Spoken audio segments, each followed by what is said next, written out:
something was wrong. 40,000 miles from Earth, 3 astronauts drifted in a dark, freezing spacecraft, running out of power, water, and time. Engineers scrambled. Radios crackled. Nothing worked. But in a small, windowless room in Houston, a quiet mathematician stared at a blank sheet of paper. No applause. No cameras. Just one impossible question. How do you bring 3 dying men home, with almost nothing left to work with? At that moment, he picked up his pencil. And everything changed. This is the forgotten story of the man who saved Apollo 13, with math. April 11, 1970. America had already walked on the moon. Apollo 13 was supposed to be routine. A scientific mission. More rock samples. More pictures. Nothing extraordinary. No one expected it to become a race against death. What most people don't know is that Apollo missions relied not only on engineers, astronauts, and computers, but on a group of mathematical problem solvers known as the backroom. They weren't famous. They weren't on TV. But when something went wrong, these were the people NASA called. One of them was a man named Ken Mattingly. No. Gene Kranz. No. This story begins with John Aaron. A young mathematician. A quiet thinker. Someone who didn't care about credit. Inside NASA, he had a reputation. When nothing makes sense, call John. But outside NASA, almost nobody knew his name. On the night Apollo 13 launched, he wasn't expecting anything unusual. He took notes. He ran numbers. He watched the flight loops with calm eyes, the way a chess player studies a board. He had no idea he was about to face the most terrifying moment in human spaceflight. 55 hours into the mission, the calm shattered. A bang. A vibration. A flicker of lights. Then, silence. Astronaut Jack Swigert's voice cut through the radio.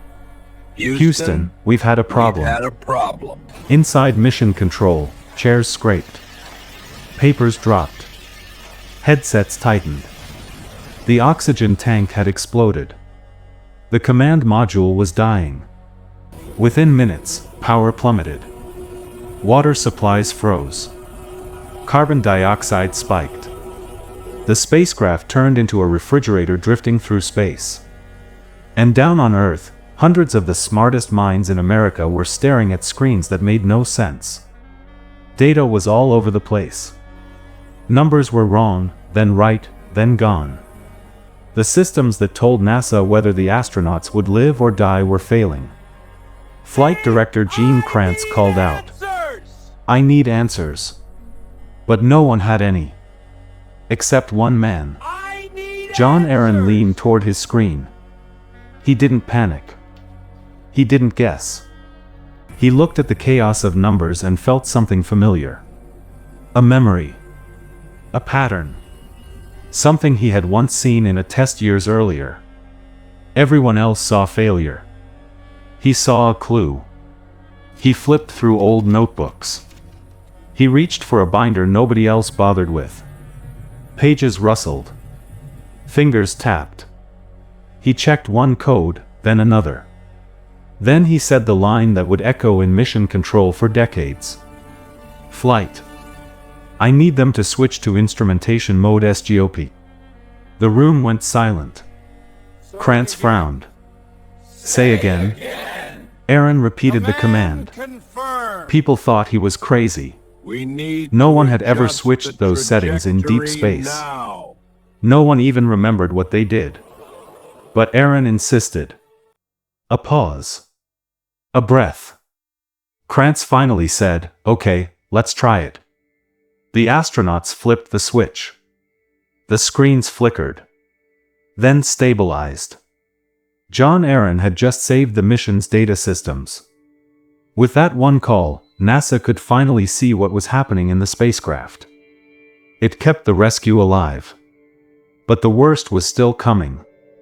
With the command module failing fast, NASA forced the astronauts into the lunar module, a fragile lander never meant to support 3 men for days. It was cramped, freezing, and underpowered. And the new problem was brutal. They didn't have enough energy left to bring the ship home. Every light, every heater, every computer, everything burned precious power. NASA needed a way to shut almost everything off. But if they turned off too much, the spacecraft wouldn't restart. Once again, the room filled with arguments, calculations, fear. And again, John Aaron stepped forward. He began writing sequences, step by step. He wasn't just turning systems off. He was choreographing the smallest possible path to survival. Like a surgeon planning an operation where one wrong cut means death. He worked through the night with a small team, building what became known as the power-up sequence. A checklist designed to bring the dying spacecraft back to life with just enough electricity to survive re-entry. It was delicate, precise. If they drew even 1 extra watt, the ship would fail. Hours passed. Cold coffee. Red eyes. Voices cracking from exhaustion. Aaron redid the numbers a dozen times until the pencil marks tore through the page. Finally, he pushed his notes across the table. This will work. People looked at him with disbelief. The sequence was simple, but almost impossibly tight. If the astronauts made even one mistake, the ship wouldn't wake up. But NASA trusted him. He had already saved them once. As Apollo 13 approached Earth, the crew were exhausted, dehydrated, and freezing. Their fingers were numb. Their minds foggy. And now, they had one final task. They had to restart the shutdown command module using Aaron's sequence. Everyone knew this was the moment that would decide their fate. John Aaron stood in the back room with his hands clasped. He couldn't help them now. He could only listen. One by one, the astronauts followed his instructions. Switch. Pause. Switch. Wait 5 seconds. Switch again.